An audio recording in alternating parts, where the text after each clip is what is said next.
Good afternoon, Jennifer. What brings you in today? It wasn't me, I'll tell you that.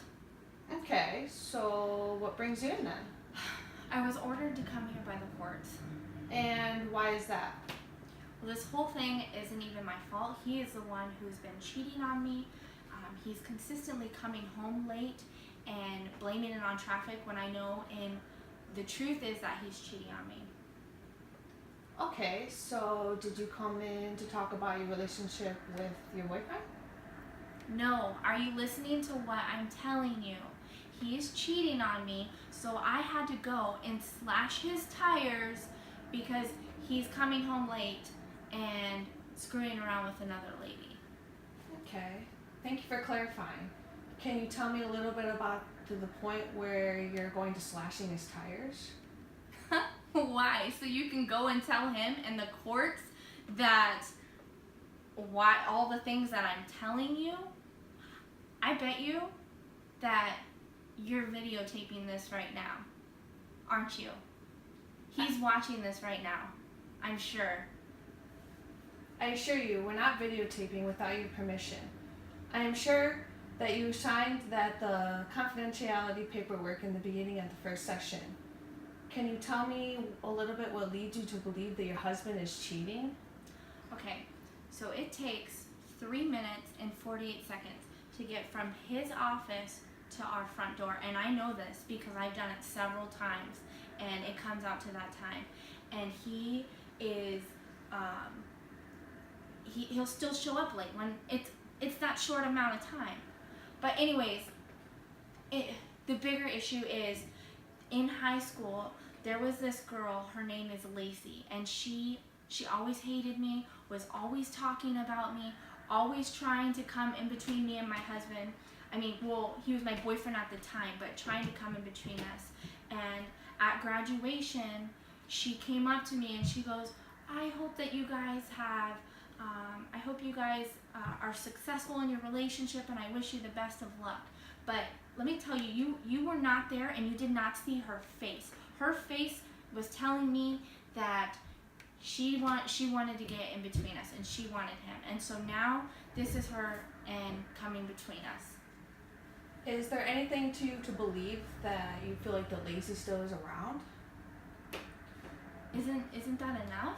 I mean, we have this parking lot in our condo and it is a community parking lot, so there are a lot of cars, but my husband parks in the same spot all the time.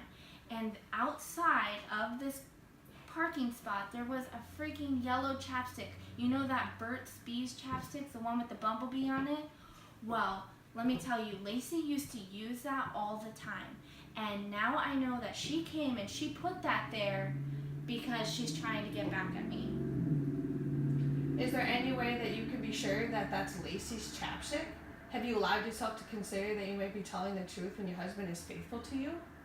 But isn't this enough evidence to show that it's her chapstick, him coming home late? You look like you don't even believe me right now.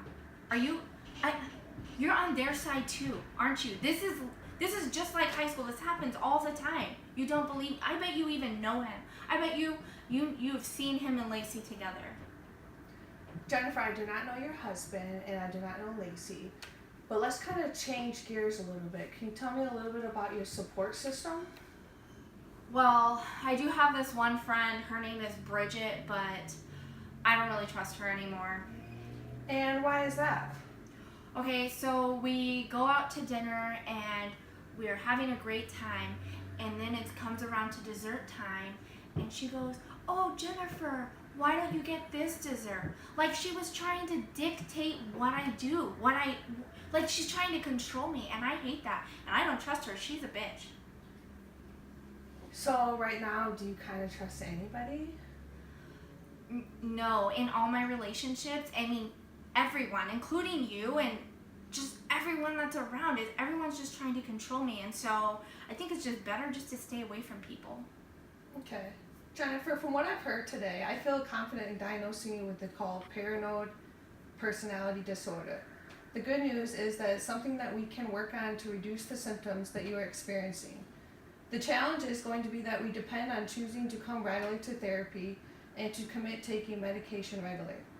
I know at this point it might feel difficult to trust me, but my goal is to work on to build trust between us two so you can have the effective therapy sessions.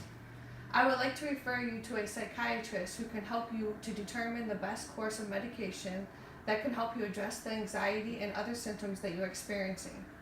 And in our sessions, I would like to focus on the using cognitive behavioral therapy to begin to practice using smaller things and how to slowly build your thought patterns to gain a truer and more positive reflection of what is happening around you. This process might be a little slow, Jennifer, but you can commit to walking through this process, and in believe in time, you will see positive results. I think that was a lot, but medication is just another way for you to control me and my mind. But obviously, because of the courts and my husband, I don't really have a choice, so fine.